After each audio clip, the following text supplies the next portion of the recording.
Hi kids, how are you all? I hope you all must be fine, right? So today we are going to read for class 4 Science Olympiad. And in class 4 Science Olympiad, which chapter we are going to read? We are going to continue the chapter that is our environment. Okay, so in our previous session, we have already discussed some questions of this chapter, and in our today's session, we are going to discuss some more questions of this chapter, right?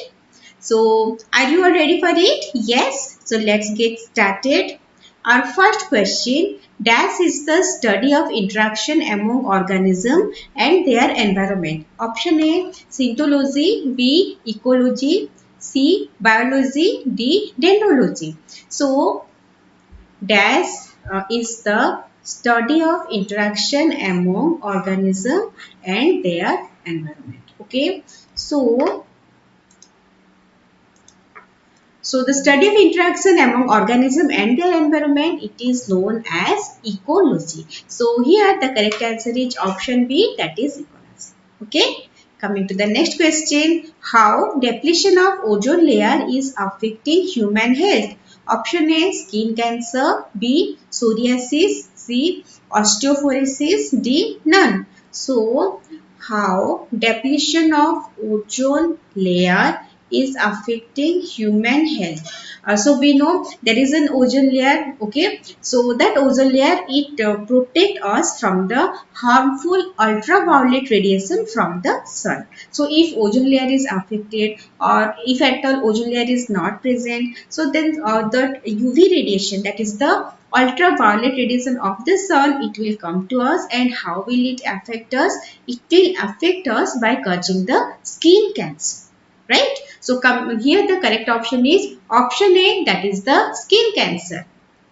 Coming to the next question, which of the following is the cause of forest fire? Option A, high atmospheric temperature, B, low humidity, C, man-made causes, D, all of these. So which of the following is the cause of forest fire? Option A, high atmospheric temperature. So, if the temperature of the atmosphere is high, then there is a chance that forest fire can occur. Okay.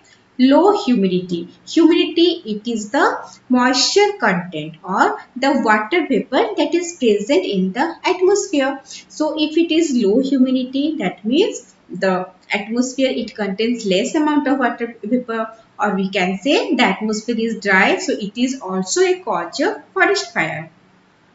Then man-made causes, yes, different man-made causes are there for the forest fire to occur. Okay, so here the correct answer is option D, that is all of these. Coming to the next question, carbon dioxide is the greenhouse gas because option A, traps heat, B, traps light, C, trap warm currents, D, none of the above. So carbon dioxide it is a greenhouse gas. You know, there are different greenhouse gases like carbon dioxide, methane, chlorofluorocarbon, water vapor. So these gases, what they do, they trap the heat. Okay, and for that our atmosphere becomes warm. So here the correct answer is option A, that is traps heat. Coming to the next question, gases those absorb and emit infrared radiations are called option A, inert gases, B, greenhouse gases, C, reactive gases, D, none of these. So the gases those absorb and emit infrared radiations are known as greenhouse gases. Okay? Yes. So here the correct answer is option B. Coming to the next question, lichens are good indicators for option A, decomposer, B, air pollution, C, soil pollution, D, bioremediators. So, lichens, these are good indicators of air pollution. Okay, so if in the air more amount of SO2 gas, that is the sulfur dioxide gas is present, then lichen number, it will decrease. So the correct answer is option B. Coming to the next question. Excessive plant and algal growth is caused by increasing availability of one or more limiting growth factors required for photosynthesis. Option A, acid rain; B, eutrophication; C, soil erosion; D, eruption. So, excessive plant and algal growth is caused by increasing the availability of one or more limiting growth factors that is required for photosynthesis. Here the correct answer is option B, that is eutrophication. Okay.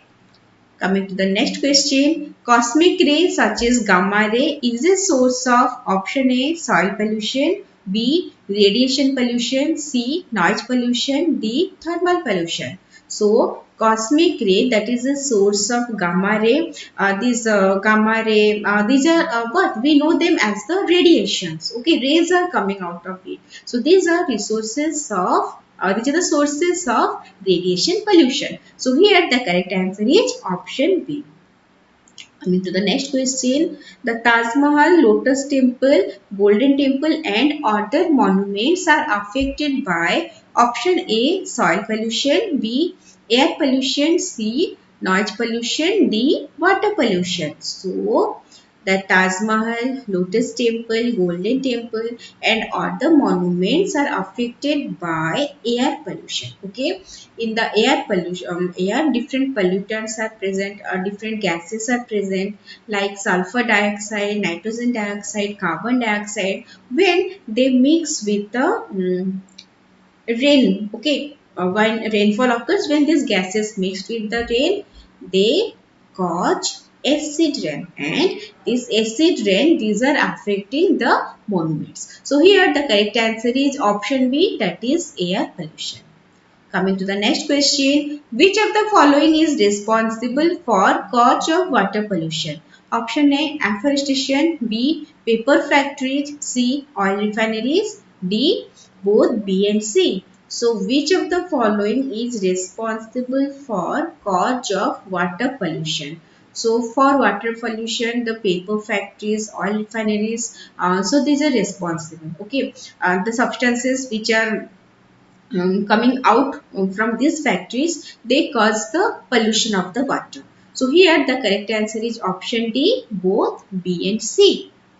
Coming to the next question, which is the primary cause of water pollution? Option A, animal; B, human activity; C, natural calamities; D, none of these.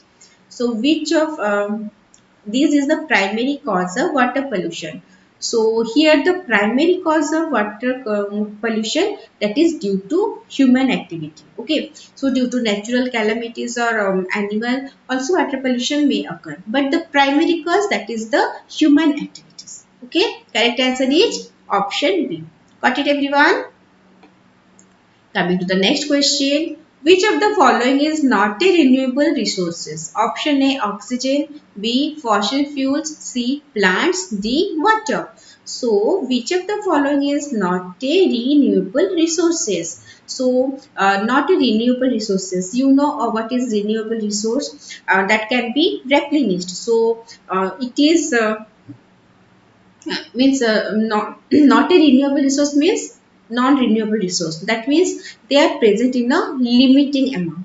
Okay, these are present in a limiting amount. If we go on using it again and again, the source will be adjusted, and for preparing again, then it takes a lot of time, over thousands of years. Okay, we can say hundred and thousands of years. So here the correct answer is option B, fossil fuels, which is the non-renewable sources of energy, right? Coming to the next question, which of these is not a renewable resource of energy? So that is also the thing on sun. It is a renewable resource of energy. Okay, we can get energy from the sun throughout the year. From wind also we can get, from plants also we can get, but fossil fuels, this is a non-renewable resource. If we use it for a long period of time, then the sources will be adjusted, and again the formation of fossil fuel, it takes a lot of time, right? Coming to the next question, which of the following can damage earth? Option A, solar system. B, game. C, producing electricity. D, hunting animals for skin and different valuable things. So, which of the following can damage Earth? So, Earth can be damaged by hunting animals for skin and different valuable things. So, there is a balance between the we can say biotic and abiotic component, okay, between the living things and the non-living things present in the earth. So if we go on hunting animals, so it will definitely affect the earth, right? Coming to the next question, how can a human being protect environment by staying at home? Option A, conserve energy. B, recycle and reuse. C, use of eco-friendly product. D, all of the above. So, how can a human being protect environment by just staying at home? Yes, so if we can conserve energy, we can recycle and reuse the things. Okay, we can use eco-friendly product. So the correct answer is option D. That is all the above. Okay. Coming to the next question, that constitutes abiotic component of environment. So our option A, living thing. B, non-living thing. C, both. D, none of these. So in the question it is asked, that constitute the abiotic component of the environment. So environment, it is composed of two type of component. One is biotic component, another one is abiotic component. Okay, so biotic component, these are the living things, and abiotic components, this comprises the non-living things. Okay, so here the correct answer is option A, that is non-living thing. Non-living things like soil, water, sun, these are the things. Living things like plants and animals, right? Yes. Coming to the next question, CFCs are eliminated by option A, refrigerator. B, air conditioner. C, aircraft. D, all of the above. So CFCs are eliminated by CFCs. These are chlorofluorocarbon. So this chlorofluorocarbon, which are eliminated by refrigerator, air conditioner, aircraft. So correct answer is option D, that is all the above. Coming to the next question, gas present in the atmosphere prevent us from harmful effect of UV rays. Option A, nitrogen. B, carbon dioxide. C, ozone. D, water vapor. So gas present in the atmosphere prevent us from harmful effect of UV rays. So sun, it contains ultraviolet rays that we call as UV rays.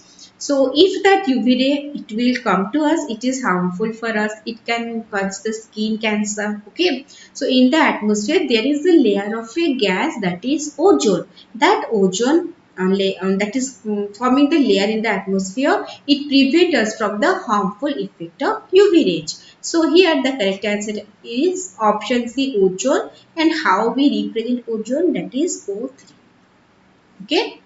Coming to the next question, any sound that is more than dash decibel is harmful for us. Option A, 60, B, 80, C, 50, D, 40. So any sound that is more than 80 decibel, okay, that is harmful for us. So here the correct answer is option B. So if any sound that is more than 80 decibel, so we can say that it is causing the noise pollution. Okay, coming to the next question, meat and plant eating animals are called option A, herbivores. B, carnivores. C, omnivores. D, none of these. So in the question it is asked, meat and plant eating animals are called what? Herbivores, these are the animals which eat only plants. Carnivores, these are the animals which feed on other animals. Omnivores are the animals which feeds on both plants and animals. Okay, so here the correct answer is option C. Got it, everyone? So this much for today's session. Let's meet you in the next session. Till then, read mindfully. Okay, so meet you soon. Bye bye, everyone.